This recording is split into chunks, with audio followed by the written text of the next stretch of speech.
não faz o menor sentido para mim hoje ver o Marquinhos estando à frente como opção e ser acionado primeiro.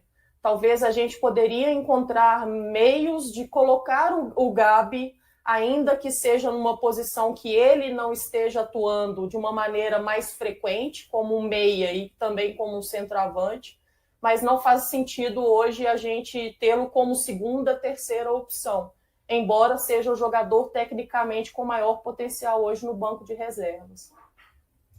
Eu concordo com o ponto de vista da Amanda. Não me incomoda o Gabigol estar no banco de reservas. Eu acho que talvez ele possa entrar em outros momentos, com um pouco mais de tempo de jogo. Só que é necessário também a gente ponderar, e eu vejo muito isso nas redes sociais, porque colocam o Gabigol como reserva, levando em conta a titularidade do Wanderson. Não faz sentido. O Gabigol nunca vai jogar na função do Wanderson. E o Wanderson, ele é um atleta que, de novo, ele precisa de ser cobrado para produzir mais, né, diretamente ali, como foi contra o Santos, que ele deu assistência pro lance do Fabrício Bruno, mas ele é um atleta importante para o funcionamento coletivo desse time. Hoje o Gabigol ele tem duas vagas que ele pode ocupar, a de Caio Jorge e Matheus Pereira, coincidentemente os dois melhores jogadores do time. Então isso acaba dificultando a entrada do Gabigol.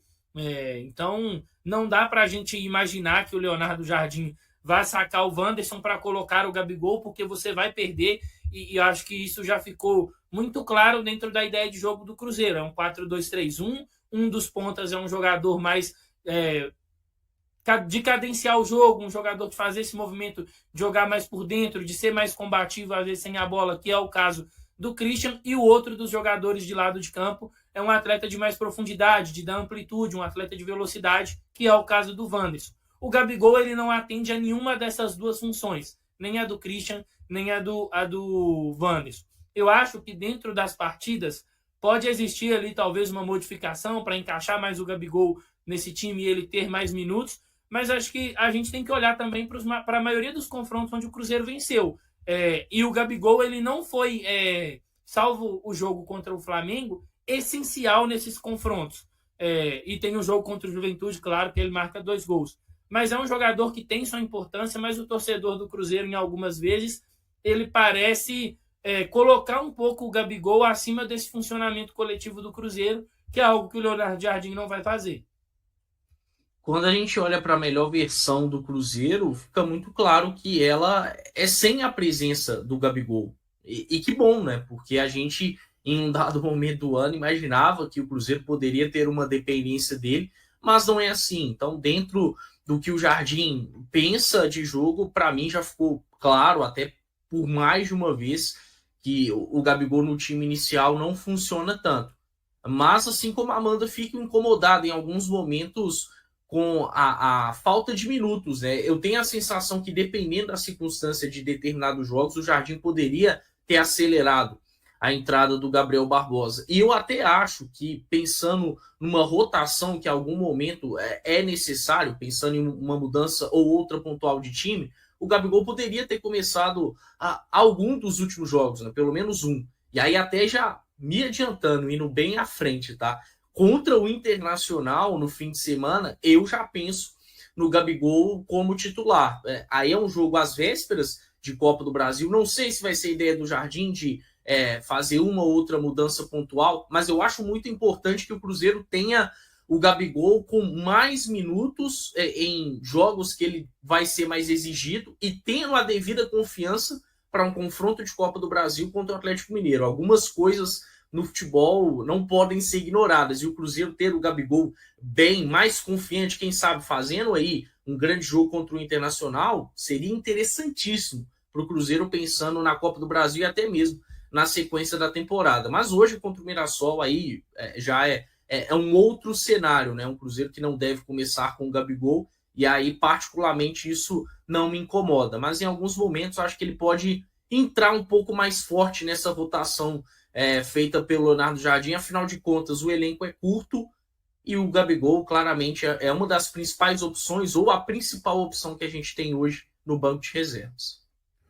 Ô Caramojo, eu cheguei a falar aqui em outros momentos sobre o Leonardo Jardim pensar um esquema aí para os três, né? Gabigol, Matheus Pereira e Caio Jorge. E desde que esse debate voltou, eu comecei a voltar e pensar em alguns jogos. Eu acho que o melhor funcionamento hoje do Gabigol é na vaga do Matheus Pereira, velho. E eu não consigo ver hoje isso acontecendo. E um outro ponto. Quando ele entrou no decorrer da partida, como o Pedro disse, tirando esse jogo do Flamengo aí que ele entrou e veio aquele pênalti, ele bateu com o Ross pegando e ele teve muito mérito ali no rebote, não teve tanta coisa assim, né? Então, não sei se o Leonardo Jardim hoje, ele também tem esse pensamento do seguinte, ele começando, quando é na vaga do Pereira, é um funcionamento. Ele começando com os outros dois, é outro funcionamento. E ele entrando no decorrer do jogo, e nos últimos jogos aí, ele teve até mais tempo, né? Com o Ceará talvez tenha tido mais tempo entrando como substituto, né? Então, eu tenho uma dificuldade para pensar aí em... ele precisa ser a primeira alternativa e como isso funcionaria. Com sinceridade, véio. É difícil também, porque não tem como jogar sem o Matheus e sem o Caio hoje, que dão um funcionamento bem legal, né? E a gente viu pouco do Gabigol na vaga do Caio Jorge, né? É um ponto aí. Aí é com o Leonardo Jardim. Hoje o Cruzeiro pega o Mirassol e aí sem 4 jogadores titulares, é quase meio time. Mas já tá aí, né? Passando um pano. Não, mas tem que considerar, pô, quase meio time, Valuzito. Isso aí é um fato, mas o Cruzeiro vai a Mirassol procurando encarar um adversário que ainda não perdeu em casa. O Mirassol é o 5º melhor mandante da competição.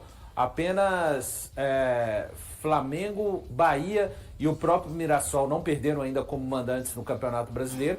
O Cruzeiro tem a seu favor ser o 3º melhor visitante, né? Se o Mirassol é o 5º melhor mandante, o Cruzeiro é o 3º melhor visitante, quase 60% de aproveitamento, 4 vitórias, 55% de aproveitamento, e vai encarar hoje o Mirassol com o lado direito do Cruzeiro está todo comprometido, né? Desde o meio-campo, passando o meio-campo mais à frente, né? Ali a posição do Christian, passando pela vaga do Romero e também a lateral direita com o William. Eu imagino, né, por trabalhar nos jogos do Cruzeiro, tentando acompanhar, a gente vai cobrindo os técnicos ao longo dos meses, vai tentando fazer algumas leituras, HG. Eu acho que hoje eu ficaria muito surpreso se o Jonathan Jesus não fosse o escolhido para atuar ali, não necessariamente como um lateral. Ele pode ter um comportamento, de repente, um pouco mais preso para liberar, quem sabe, o outro lado. Lembrando que o outro lado, o Cruzeiro também não tem o seu lateral esquerdo, o Kaique está suspenso. Acho que vai o Cauã Prates, até pela amostragem que ele deu em termos de atuação naquele jogo contra o Fluminense, que o Cruzeiro vence por 2-0, e ele vai muito bem quando joga até os 22 do segundo tempo. No lugar do Eduardo, no lugar do Romero, eu ficaria surpreso se aparecesse outra figura que não o Eduardo, tá? Eu ficaria muito, muito surpreso mesmo, e acho que a opção, mesmo com um ritmo de jogo fora do ideal, mas talvez possa ter tirado proveito da semana de trabalho completa que o Cruzeiro teve e o fato de ter participado dos 2 últimos jogos, eu imagino o Matheus Henrique fazendo a função do Christian, HG. De resto, o mesmo time, Wanderson, Matheus Pereira, Caio Jorge, a dupla de zagueiros, Fabrício Bruno e Vidalba, e é lógico o Cássio no gol, com o Lucas Silva também no meio de campo. Eu gostaria de ver o Gabigol nesse time hoje, o HG, especialmente pela ausência do Christian. Eu sei que não fazem a mesma função, mas tentaria deslocar pelo lado direito ali, ou o Matheus Pereira, ou quem quer que seja, para colocar Gabigol e Caio Jorge juntos no setor ofensivo. O Eduardo? Cruzeiro. Só que se eu coloco o Eduardo lá, eu teria que tirar o... É porque vai jogar o Lucas e o Eduardo, né? Isso. O Lucas e o Não, Eduardo. então, mas se eu coloco o Eduardo lá, você vai colocar o Wallace. É o que eu pra imagino. ser volante. Isso é Então, o Wallace não... Fontes da minha sem cabeça. o Fontes da minha cabeça. não, só sem o deixar bem Wallace, claro. sem o Wallace. Mas eu tô tentando montar esse time que o Thiago tá pensando na cabeça. Se você colocar aqui, ó, aberto aqui, a gente pensar o Lucas Silva na cabeça da área. Tá. O Eduardo aberto do outro lado. O Matheus Pereira sendo o que vai circular pelo meio campo. Na frente, o Caio Jorge junto com o Gabigol, o Gabigol e o Porque não Wanderson. cabe mais o Wanderson, não. Porque senão deu. Não, Porque 3. Não, tem o Matheus Pereira e o Matheus Henrique. O Matheus Henrique, que é o que você. O Valdo Hoje eu colocou. colocaria o Matheus Henrique. Não, então, Você não colocaria? Não. Hoje, como na ponta direita, não. Não, então, eu iria de então fica mais fácil ainda. buscar o Matheus Pereira pra ali pra deixar o Gabigol centralizado. Gabigol Não, mais então por fica mais fácil ainda. A possível transferência de Luiz Sinisterra, de 26 anos, para o Cruzeiro ganhou mais destaque na manhã desta segunda-feira. O agente do jogador compartilhou uma imagem em um avião, segurando uma bandeira do Brasil, acompanhada de uma música de funk como trilha sonora. Na última terça-feira, Pedro Júnior, vice-presidente do Cruzeiro, confirmou o interesse do clube no atleta, mas não se aprofundou em detalhes sobre uma possível negociação. Trabalhamos em nosso setor de mercado de maneira discreta, com total envolvimento do nosso treinador, Leonardo Jardim. Ele é um jogador interessante que faz parte do nosso planejamento, mas só comentamos sobre atletas que já assinaram para evitar interferências, declarou. Atualmente no Bournemouth da Inglaterra, Luiz Sinisterra não foi convocado para a estreia do seu clube no campeonato inglês, o que aumenta as especulações sobre sua saída e possível chegada ao Cruzeiro. Na última sexta-feira, 15/8, sua equipe sofreu uma derrota para o Liverpool por 4-2. A diretoria do Cruzeiro, conhecida como SAF, ainda não anunciou contratações nesta janela, mas continua ativa nos bastidores. Entre as posições que Jardim considera deficitárias no elenco atual está o ataque, onde ele busca por um jogador habilidoso, especialmente para atuar pelas laterais. Luiz Fernando Sinisterra Lucumí nasceu em Santander de Quilichao, na Colômbia, e é destro, jogando principalmente pelo lado esquerdo do campo. Ele foi revelado pelo Once Caldas e se transferiu para a Europa em 2018, quando assinou com o Feyenoord na Holanda. Em seguida, mudou-se para a Inglaterra, primeiramente para o Leeds United, antes de chegar ao Bournemouth em 2023. Ele perdeu parte da temporada 2024-25 devido a uma lesão na coxa e não joga desde março, tendo participado de apenas 14 jogos, com um gol e uma assistência. Sinisterra também conta com convocações para a seleção colombiana. E aí, galera, o que acharam? Deixem suas opiniões nos comentários. Não se esqueçam de deixar o like, se inscrever no canal e ativar o sininho para receber as notificações. Até mais, Nação Celeste! Vamos pra frente!